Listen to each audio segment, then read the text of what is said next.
بسم اللہ الرحمن الرحیم۔ میں ہوں سہیل رانا۔ 26 گھنٹے کے بعد میں پھر آپ سے مخاطب ہوں۔ 11 جنوری ہے، 2026 ہے۔ ٹائم اس وقت 1:10 ہوئے ہیں اسلام آباد میں۔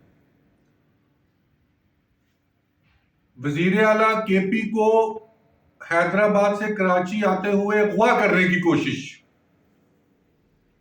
یہ چھوٹی سی میں ویڈیو آپ کو جو شفیع جان نے بھیجی ہے وہ آدھے منٹ کا کلپ ہے، پہلے یہ سن لیں۔ ہوئے تھے اور وزیر اعلیٰ سہیل فریدی جو ہے وہ نیچے اترے اور نیچے اتر کے انہوں نے خود جو ہے وہ رستے کھلوائیں۔ شفیع جان صاحب چل کیا رہا ہے؟ ایک طرف وہ آپ کو کہتے ہیں کہ ہم آپ کو سہولتیں دے رہے ہیں، لیکن سکھ حکومت جو ہے وہ اپنے طرز عمل پہ اتر رہی ہے۔ ہم حیدرآباد سے نکلے ہیں اور یہ 34 سے لے کر 5 رکاوٹ ہے۔ وزیر اعلیٰ صاحب خود اترے ہیں۔ ایک ہی مقصد ہے کہ ہم جناح باغ نہ پہنچے، جو وہاں پہ انہوں نے ہمارے کارکنوں کے ساتھ کیا۔ 15 سے 16 موبائل آئے ہیں، لوگوں کو اٹھایا گیا ہے، لاٹھی چارج کیا گیا، لوگوں کی گاڑیاں توڑی گئی ہے۔ ہم پورے طریقے سے واپس آ رہے ہیں۔ ہم نے ہر حال میں باغ جناح پہنچنا ہے، ہمارا حال جلسہ کرنا ہے۔ جو نون لیگ نے پنجاب میں کیا وہی طرز عمل پیپلز پارٹی نے سندھ میں شروع کر دیا۔ حیدرآباد سے واپسی ہمیں 6 گھنٹے لگ گئے ہیں، صبح کے 6 بج رہے ہیں۔ کون سا عذاب نازل ہو گیا تھا وہاں پہ؟ کیا وہاں پہ یا تو دو کام ہو سکتے ہیں، یا تو وہاں پہ مقبولیت کم تھی پی ٹی آئی کی یا بہت زیادہ مقبولیت تھی۔ تو دونوں انداز سے ان کو نوازا گیا ہے۔ کم تھی تب بھی، زیادہ تھی تو تب بھی، کوئی ضرورت نہیں تھی۔ 72 گھنٹے آپ نے پروٹوکول دیا اور اس کے بعد یہ کام کر دیا۔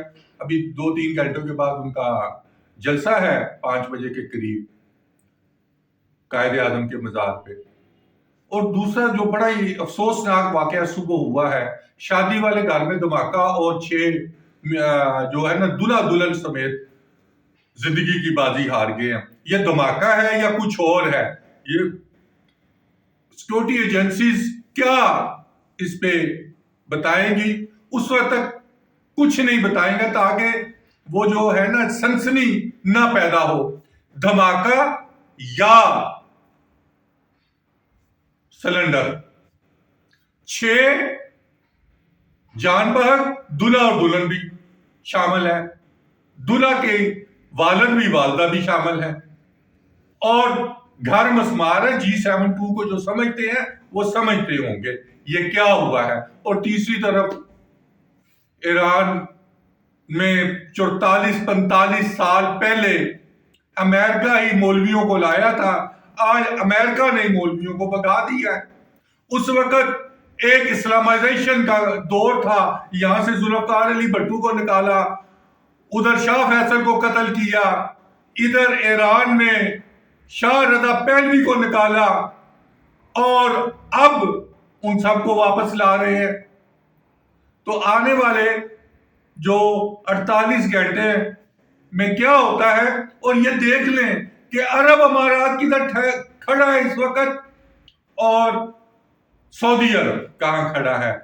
سعودی عرب تمام جنگیں کرواتا رہا، کبھی عراق کو ایران سے لڑا دیا، کبھی ایران کو فلاں سے لڑا دیا، کبھی کویت میں فوجیں گھسا دی، اب باری اس کے بعد سعودی عرب کی ہے۔